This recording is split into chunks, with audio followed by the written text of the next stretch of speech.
It is 5, right? I'm getting 3 different times. My phone, which I'm live streaming from, says that it is 5. My desktop computer, which I have up and running, says that it is 5:07, and my watch, which is a GPS watch, so it should be correct, right? Says that it was 4:49. So I don't actually know what time it is. However, it's close enough, and I'm here. I'm going to bring up my desktop. Larry Hogan vetoed the. That's what I was trying to avoid. An ad coming up, an ad I don't particularly want to hear. I do not need anyone telling me who to vote, what to buy, how to think, what I should think about, which is what we'll read today. I've been reading, and as the title of the live stream says, Course in Miracles. I've been reading from the very beginning, which is the 50 Miracle Principles. I'm going to sort of go aside from that and read from chapter 2. Not the whole chapter, as it's a fairly long chapter. This is just from section 7 of A Course in Miracles, talking about cause and effect, true cause and effect. We think of cause and effect, we can think it in terms of karma, and it's true. And I've explained karma in my understanding, basic terms, quite a few times before, so I won't really offer it now, other than we think of karma generally in terms of punishment, retribution. You will get yours. If you do this, you'll pay the price for it, and I can't wait for that to happen, which of course involves us in the karma. Not thinking that if something happened to us, that is karma as well. And so it just keeps replaying and replaying and replaying, and we never truly escape karmic bonds. Is it possible to do so? Karma means action. So we are always involved in action. Every thought has an effect and keeps us in karma. Don't seek to escape it, because that causes more karma. Maybe better karma, maybe not. How are we to know? Hey, Squirrel Sniper. Sniper says Grand Rising Zarek. But there's ways, let's say, to mitigate. One is you let karma play out, which involves suffering, which sucks. No one wants to suffer. 2, Sniper says, busy morning extracting a laurel tree from a rear garden. What's up with the tree? 2 is we work with it. In yoga, this is karma yoga, that we act selflessly for the sake of others, for the sake of God, realizing there's no separation between others and God, between ourselves and others, and between ourselves and God. So everything we do is surrendered. Action for the sake of love, action for the sake of God, for the sake of each other. Karma yoga. Max says, good morning, Eric and Squirrel. Good morning, Max. So that is as described from Krishna to Arjuna in the Bhagavad Gita. Sniper says about 2 tons, uprooting the pathway and intercepted the drainage. Gotcha. And then 3, we can, through the act of meditation, we can transcend to an extent karma, because we're dipping into reality of peace, reality of love, the reality of God. Every time we meditate, there is just a very brief moment where the breath softens to the point where it's almost non-existent, and that we are entering the gap, that space in between thoughts. Without thought, without breath, there's little action, which means very little karma is actually created. So we momentarily transcend the state of karma itself, and we cleanse ourselves of karmic effect. That's why I generally recommend meditation. Just that little isle of peace that we can get. Fourth, which is not really talked about in the Bhagavad Gita, forgiveness. Forgiveness transcends karma, removes us from the basic laws of cause and effect. Because forgiveness is the realization that the world that we have created through fear does not ultimately exist. And if it doesn't exist, therefore, the basic laws of cause and effect aren't real. They seem real, and they act as if they are real because we believe that they are. Forgiveness is saying, I forgive the illusory world. I'm stepping into the reality where only love is real. Which brings us, cause and effect, Course in Miracles.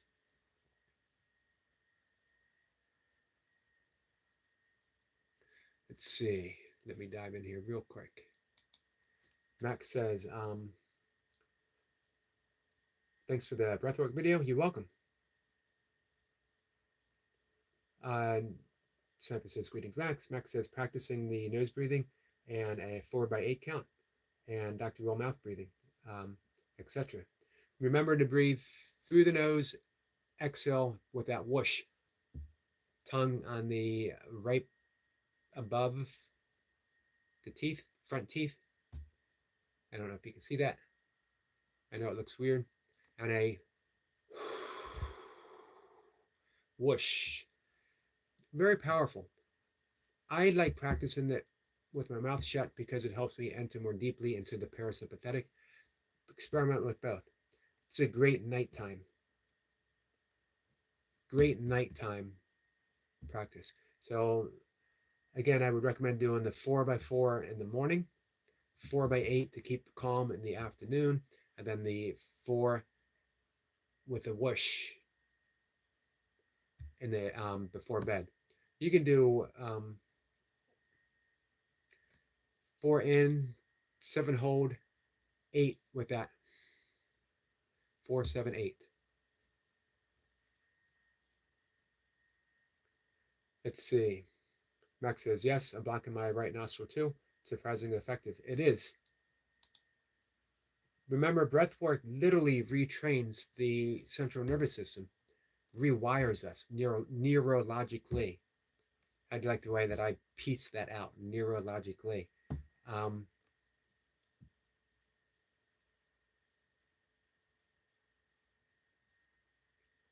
I touch it just above the gums. If it slips, that's fine, but just above. I'll have to see if I can show it again. I can't tell if it's showing. Source says, knowing is the nexus of belief. So let me read this from A Course in Miracles real quick, guys. This is the laws of cause and effect.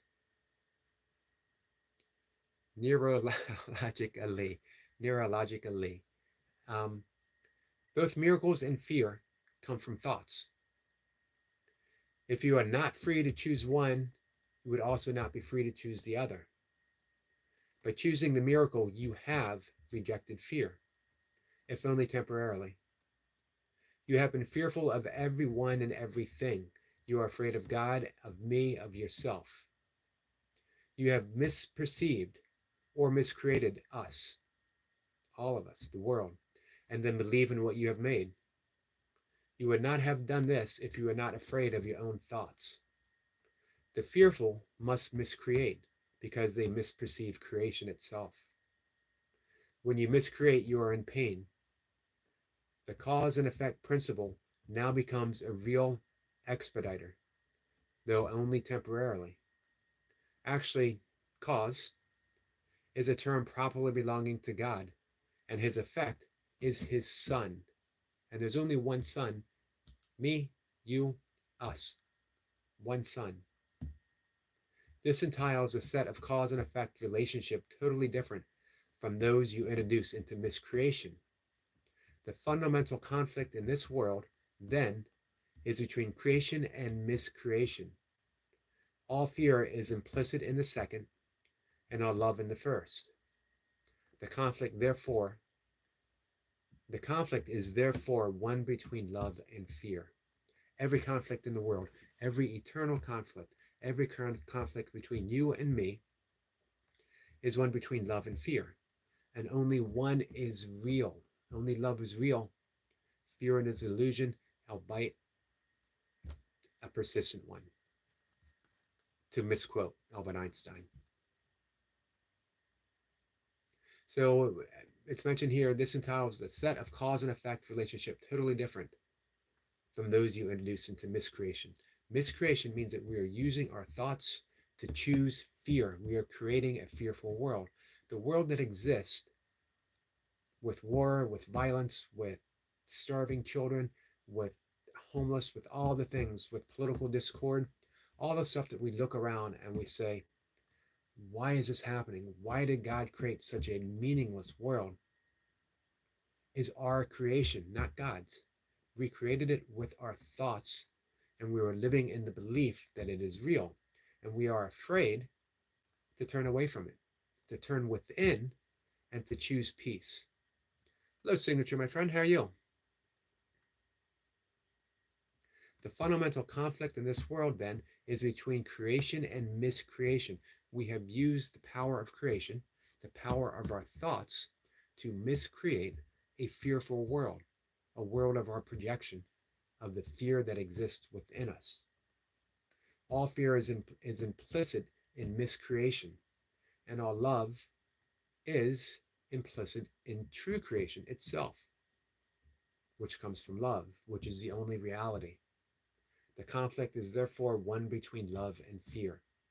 In every moment, we can choose love or we can choose fear. If you're looking out and you are seeing a fearful world, if you are looking without and you are seeing conflict, if you are looking without and you are experiencing anxiety, fear, panic, then you are choosing fear. Here's the thing. It's okay to choose fear. Recognize it and then choose again. Don't punish yourself for seeing a fearful world. That just increases anxiety. Forgive it. That's the nature of forgiveness. And people say, man, it's too hard to forgive. I'm not ready to forgive. That just keeps miscreating a fearful world. To forgive doesn't mean I look upon you and what you've done and say, I forgive you. That's egoic forgiveness. We're looking to transcend the ego, and let's call it quantum forgiveness. We're transcending time, and we're saying, I created the situation, I created a fearful world, which allowed you to also miscreate. And that through your own power of miscreation, you have created your own fearful world that has joined with mine, and these situations have occurred. What I'm forgiving is that miscreation. I'm forgiving the fear that exists, that I projected out into the world. Therefore, I now choose to only see you in your original innocence. I choose love and not fear. Can we do it? Of course. Will we do it? Eventually. As we mentioned before, let me bring it up again. So I quoted 100%, 100% correctly. Just give me a second.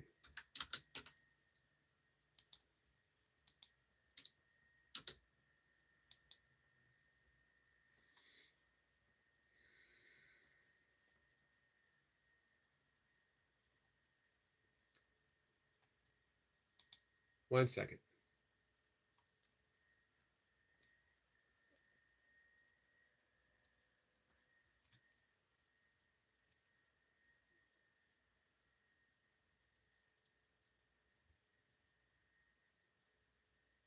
I don't know if I'll find it off the back. It is, oh, there it goes, guys.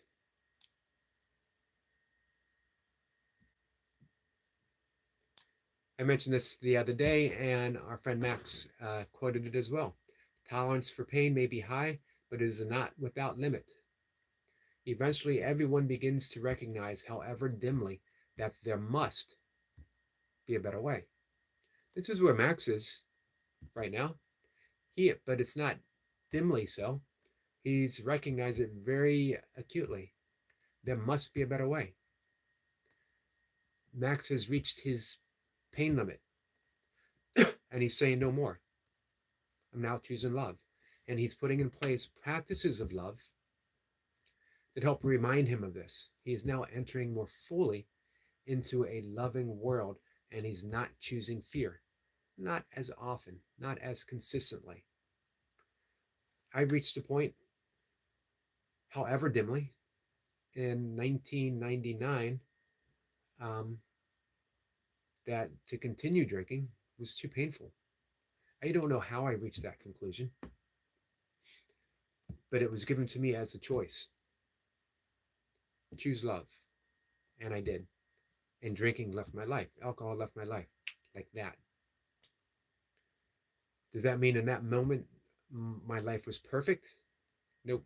You got to keep choosing. Fear is persistent. Not only have we created this fearful world, since we could first begin our creation, but we inherited a fearful world. Epigenetics, spiritually speaking. It's been going on for generation. If we want to use biblical terms, which we only do for metaphorical reasons, since the fall. But you know what? In Genesis, in the Bible, it said God, and again, metaphorically speaking, that God caused a deep sleep to fall upon Adam, Adam being the prototypical man. Yet nowhere in the Bible does it say that Adam awoke. We are asleep within the garden right now. We are asleep within heaven right now. We are asleep as an idea within the mind of God right now, dreaming a fearful world. So what do you do when you are asleep and you are dreaming? What do you do when you see a child that is caught in a fearful dream and you can see them thrashing about knowing that they're having a nightmare? You gently, very, very gently help awaken them. You don't grab them and shake them. What do you do when you're in a fearful dream? You wake up eventually. You know why? Tolerance for pain may be high, but it is not without its limits. Eventually, the dream startles us so much that we wake up.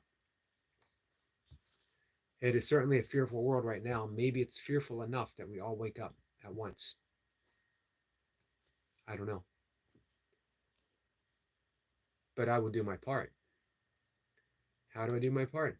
Squirrel Sniper was in the conversation the other day when a friend of ours, friend of my channel, a friend of our channel, came in very insistent that we talk about the Israel-Palestine conflict.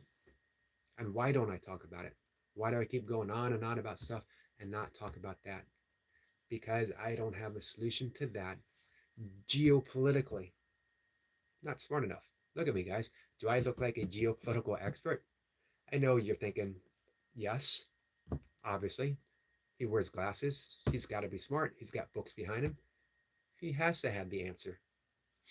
Sorry, guys, to disappoint. I do not have a geopolitical answer to Israel, Palestine, Russia, Ukraine, politics in the US. I don't. Not in details, but here's what I do have. I have maybe the only choice that we can make between miscreating a fearful world or creating a world of love, a true world, awakening in heaven. Max says, you actually look like a guy who could have the answer. You know what? Maybe that's true. In which case, we all look the same. We all look like we might have the answer. Because guess what? We do. The answer is to choose love. The only choice we actually have. Everything else is a play within the illusion, Maya, the illusory world. Every other choice is an illusion. The only choice is, do I keep miscreating a fearful world, or do I now help create, co-create with you? So why don't I talk about stuff like that? It just keeps reaffirming the illusion. And it's such a painful illusion. It's an illusion that is filled with people who are suffering. People hate hearing that. So you're saying this child's suffering is an illusion? No. I'm saying the conditions that exist that allow for this child to continue suffering is an illusion, and that we wake up, we have the solution to fix it. We have enough food for every single child to have something to eat right now. We have the right people who can simply choose love that would end every single conflict. Imagine if a world leader, head of a country, head of a state, head of a nation, simply woke up that he could choose love instead of this right now. Simply had the thought that he could have another thought that would end the conflict. What if any world leader looked about and said, man, I have made a mess of things. I've been perpetuating an illusion, a fearful world, and yet I can simply change my thought. One thought, I can choose love. What would happen? And we all say that's impossible. But why is that impossible? Why is the world that we have possible, but the actual world of heaven, which exists right now, impossible? Why do we keep choosing what we only believe is possible? Let's see.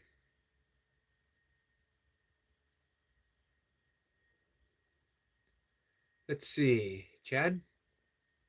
Chad says, there are, sorry, I got to peer. There are those idiots that line their pockets off other people, miserable lives. Well, I wouldn't word it quite that way, but I see what you're saying. And yeah, we think that profit at the expense of others is going to help us, and it can't. It's an impossibility. It's only a short-term reflection of a fearful choice. Hey, Timo. Optima, my friend. How's your wrist doing, my friend? Max says politics are very divisive these days, and so are issues like Israel-Palestine. I just hope for peace and a better way forward. Max, it begins with you. I agree. I actually wrote about that this morning. It begins with you. When you go within and you discover your own Isle of Peace, Herman Melville calls it our insular Tahiti. When you discover your insular Tahiti, that's only what you have to give away. We can liken it to an orange. When you squeeze an orange, you only get orange stuff. Orange juice, orange pulp, orange peel, orangeness. Because an orange is all that is. When you are steeped in the reality of love and you are squeezed by the pressures of life, all you have to do, all you have to give is love, because that is who you are. All you have to give is peace, because that is who you are. Hey, Stella, how are you, my friend? So when we continuously choose love, continuously forgive, Stella's new sub. Well, thank you. I much appreciate that. I will check out your channel as well, my friend. Continuously forgive means we're continuously choosing love. That's what we have to give away. When we get giving that away, someone else says, man, I want that. I want that peacefulness that this person is offering. And they turn within. And someone else turns within. And someone else turns within. And now we are all creating a world of love instead of miscreating a fearful world. We are sharing the illusory dream of fear.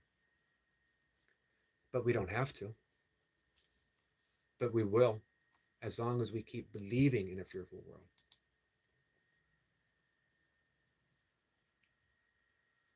Let's see. Nadim says Buddha.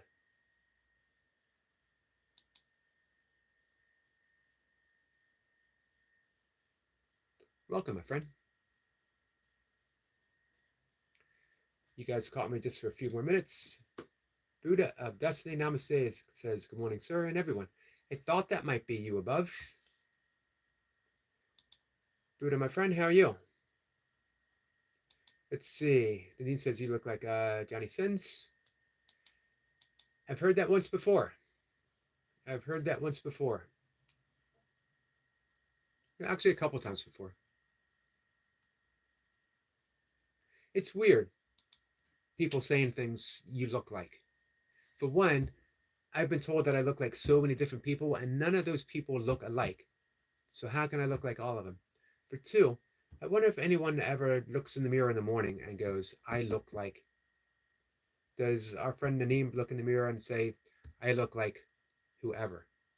Or do they just see themselves? You know? It's kind of weird. Max says, morning Buddha. Buddha says, hey everyone. I'm good. Still sleeping before E-System. Go on Life says, hi, hello my friend, how are you?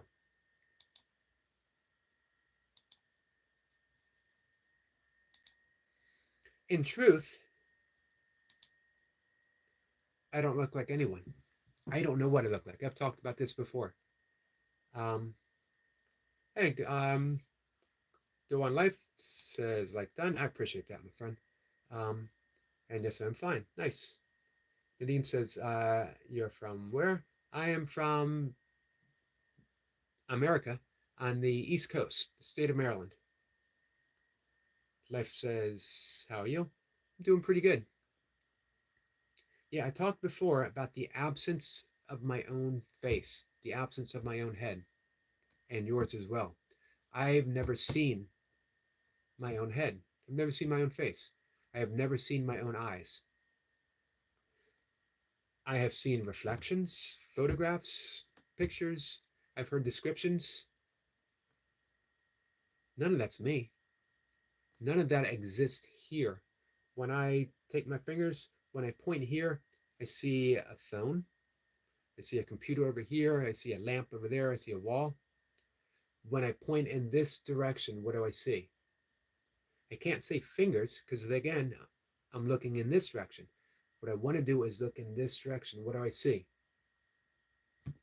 Nothing. Emptiness.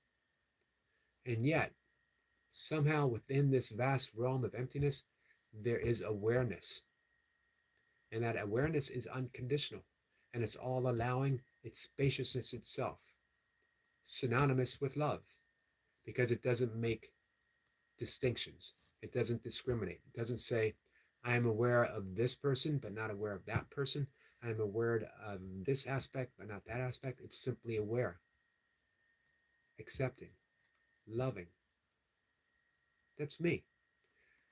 Emptiness so that all of this can exist.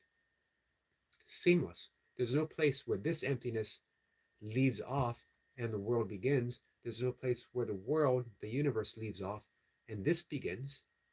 And a seamless exchange of emptiness for form and form for emptiness. Literally, existence, the universe, stems from this point of creation, as it does for you as well. You are literally the capacity for me to be. Without you, no me. Without me, no you. So let's all say thank you to each other, and you're welcome to each other. The true meaning of namaste, the emptiness, the form, the divinity, the light that is within me recognizes and salutes the divinity, the love, the emptiness, which is within you. Namaste to you, my friends. Kat says, I'm from New Hampshire, friend. New Hampshire, such a pretty state. I love New Hampshire, Vermont, Maine. I love that whole area. Going Life says, I'm from Pakistan. Welcome, my friend. We have quite a few friends from Pakistan that show up. Hello, Sabine. How are you? How are you feeling this morning? Life says, you all right? Um, Sometimes. You know what to say about the blind squirrel. Even a blind squirrel finds a nut every once in a while. Sabine says, good morning, all people in the chat. And Life says, you think deeply. You are like me. I have a question. What's the question, my friend? Max says, namaste. Sabine says, I'm fine. I'm glad to hear that. Hey, Night Watcher. Life says, at the end, I accept the one superpower. The all that is, the all that can be, the all that exists. Reality itself. Sabine says, how are you, Eric? You know, I'm doing pretty good. After I soaked my toe almost the entire week, each day feeling better and better and better. And yet today I woke up and it's back to being tender again. Don't think it's infected, but eventually I'm going to have to get it looked at. Yes, we're back to talking about my toe. I know everyone was thinking, man, that's all we heard about for a week. Let's see. And that one superpower is God. I agree. 100%. Nadeem says, what's your passion? That Watcher says, Yogi's toe is tender. It is tender. um, this is my passion. Talking about this in all its many forms, in all the varied ways that we can talk about it. This is my passion. I like calling it yoga. Yoga means union. And actually, yoga, the root word for yoke, to bring together, really the realization that everything is already yoked. Everything is already union. We don't join as much as we recognize the union. So that means everything is yoga. Everything. Everything is the coming together, the nexus point. So my passion is yoga. And it's signified that I am someone who is practicing, remembering reality. The title is just a yogi, not a yogi, not the yogi, not a yogi with answers, just a yogi who's practicing. Sabine says, good, you might see a doctor eventually. Yeah, I'm afraid I'm going to have to.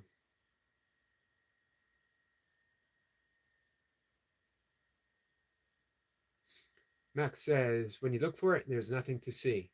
When you listen for it, there's nothing to hear. When you use it, it is inexhaustible. And such is the nature of the Tao. Thank you for that, Max.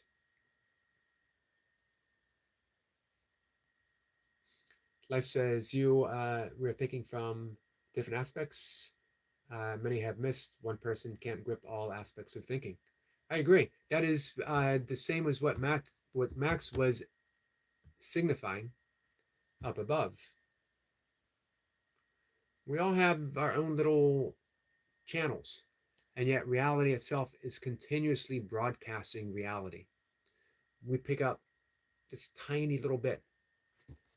At this point in evolution, we don't even have basic cable.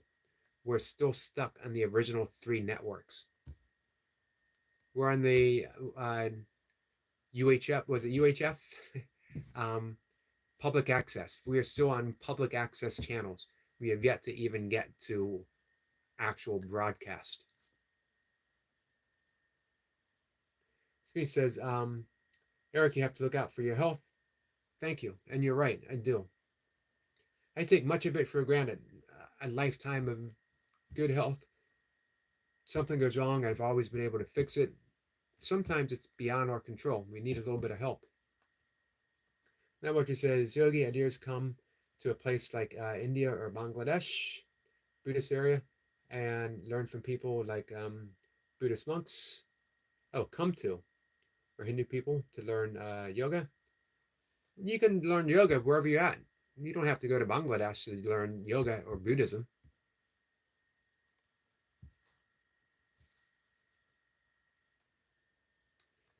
You can be a self-realized yogi. Don't even need a book. Just need to wake up.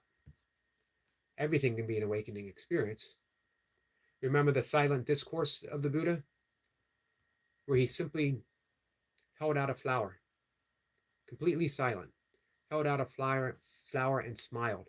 One person in a vast audience understood and accepted that flower and became enlightened.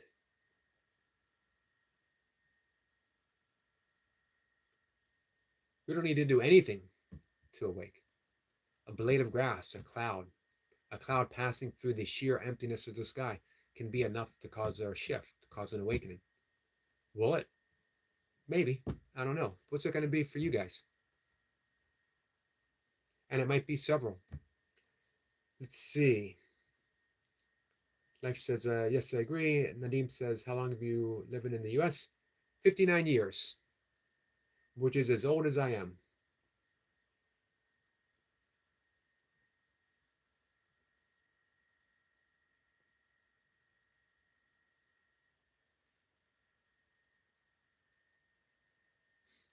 Life says, I have one request, speak slowly. I can't understand the English well. I will do my best, my friend. I'm not the best. I am not the. I'm American. I am not the best speaker of English. As our friend, as all of our friends up above can testify to that. I will do my best.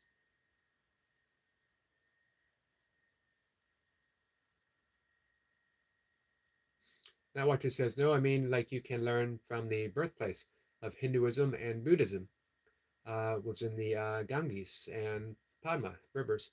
And funnily enough, the Ganges and Padma are partially in Bangladesh. Max says, we carry inside us the wonders we seek outside us. Perfectly said.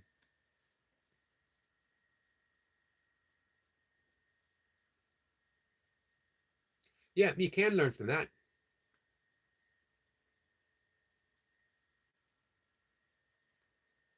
Hey, Night Watcher, do me a favor. Make a video sometime of you speaking in English. And then you and I can trade words back and forth on how to say them correctly. What do you think of that? Go on Life says, because your thought is beautiful, I want to understand. I will do my best. And I appreciate that, my friend. Nightwatch and I have been going back and forth for months and months and months on the proper pronunciation of certain words.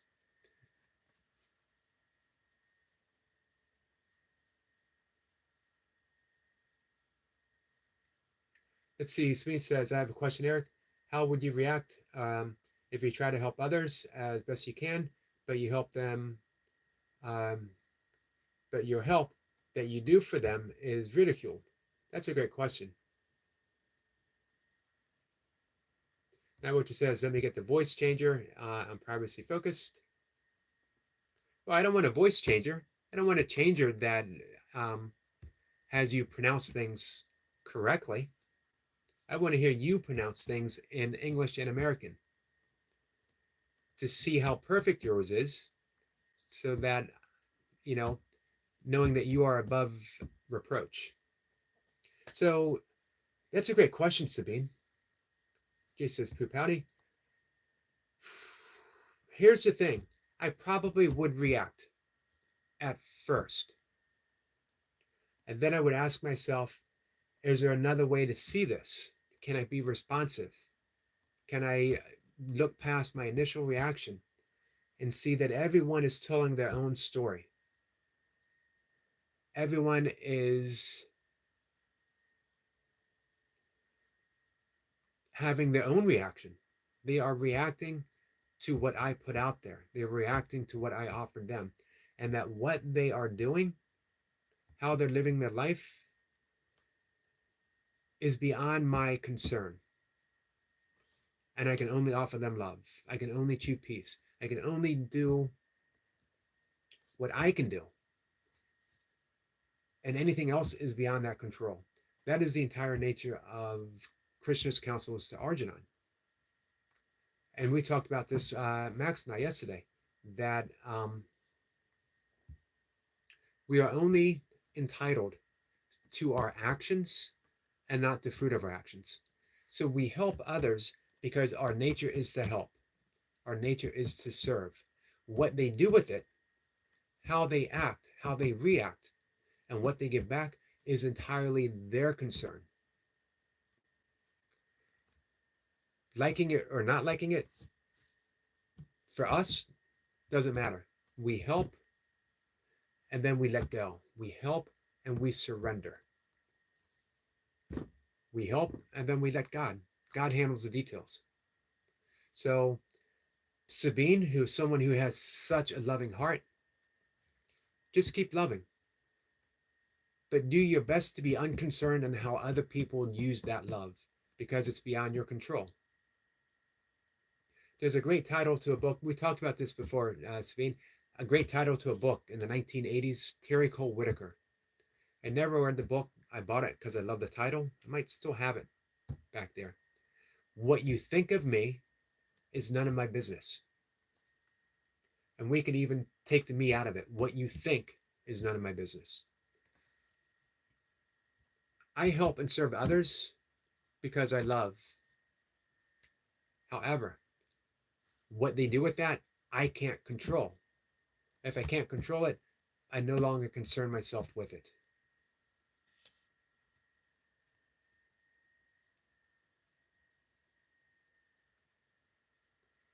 Max says, I'm just waiting for my Eric Nies course. This is it. I put it out there, and then I offer a translation. So he says, you know what I mean? I do, my friend. Jay says hi to everyone.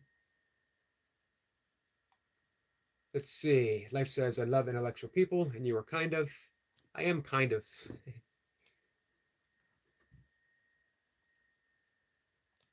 Jace is waving. Max says, hey, Jace. Jace says, go on life. We are no smarter than the next, but we have open hearts and mind. Nice to meet you. Nicely said, Jace. Life says, you're all right. So he says, but it hurts my heart. It does. It does. But when you can reinterpret that hurt doesn't come from the other person. The hurt exists within you. And it hurts within you because you love, because of your tenderness, because you care. Doesn't exist within the other person. That person can't give you anything, ever. Everything exists within you. The love exists within you. The hurt exists within you.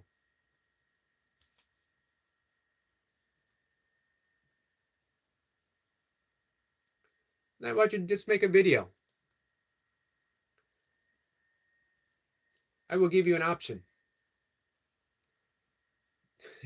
You can make a video where you are willing to make your own mistakes in how you pronounce things and open yourself up for the continuous correction from other people. Or you can accept that some people say things differently than you and let it go and be at peace with the way things are. What do you think? You and I can have a truth. I can say things how I say things, or you can put yourself in the same position as I am. Let's see what happens. Let's see. Jay says, yes, connect. See you go.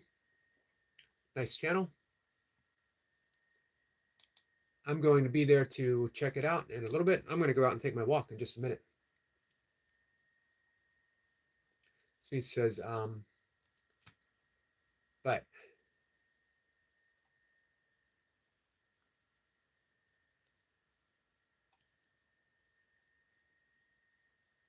Hey, Flower.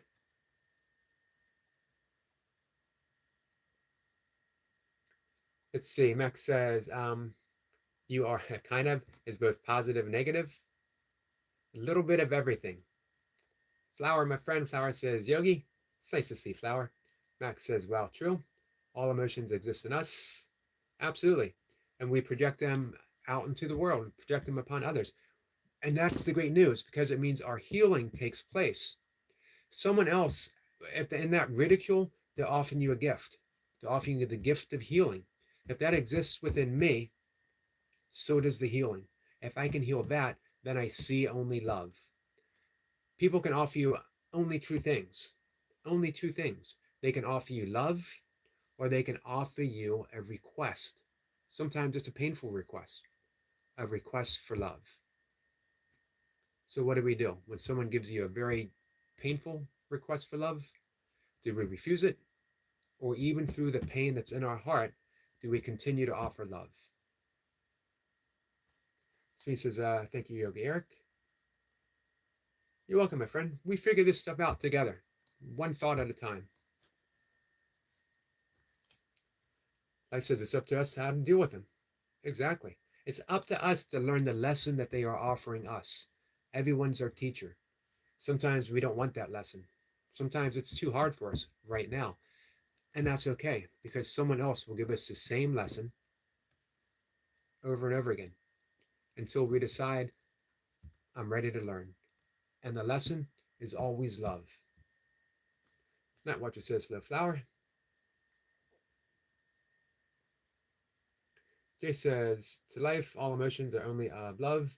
Nothing else exists, provides answers and comfort. Thank you for that, Jace. Life says, I want to clear.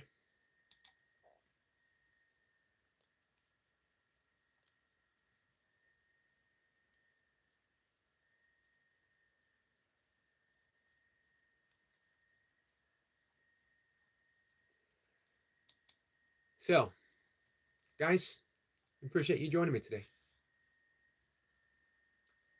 I've mentioned before, I absolutely love my 5 a.m. live stream. Always seems like 5 a.m. I go again live at 1 and again at 5 in the late afternoon, early evening. The right people always show up for all of them. But it seems specifically at 5 a.m.,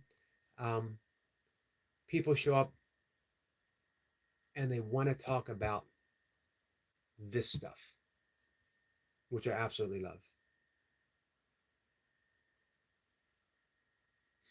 Let's see. Max says, have a great walk, Eric. Thanks again for the breath work. You're welcome. I hope it helps. The key is we put it into practice 3 times a day, therapeutically as needed.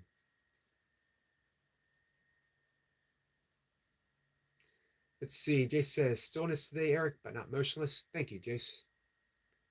She says, good morning. Good morning, my friend. Sabine says, thank you all. And to you, Yogi Eric, have a great day and take care. Everyone, take care to you, my friend Sabine. Go on says, we have emotion of love, hate, fear, and anger, but God gave us free will. And with free will, we choose the emotion we control. Emotions. I would say we can boil it down to 2. That we are either giving love or asking for love. Every emotion is either a cry for love or an extension of love. That everything else, every other seeming choice we have is simply an illusion. When we do, if you ever do that headless experiment and you see your own innate emptiness, that is capacity for everything to be, where is there any such a thing for free will to exist other than the choice of love? Let's see. Max says blessings to all. Night Watcher says another great live. Thank you, Night Watcher. Jace salutes Night Watcher. Live says nice to talk to you. Nice to talk to you you, my friend, and I am connecting with your channel. Look forward to hanging out. Life says, have a pleasure to join you again. Thank you. Much appreciated. Little busy. Understood, my friend. It is understood. We'll see everyone later. Take care, guys.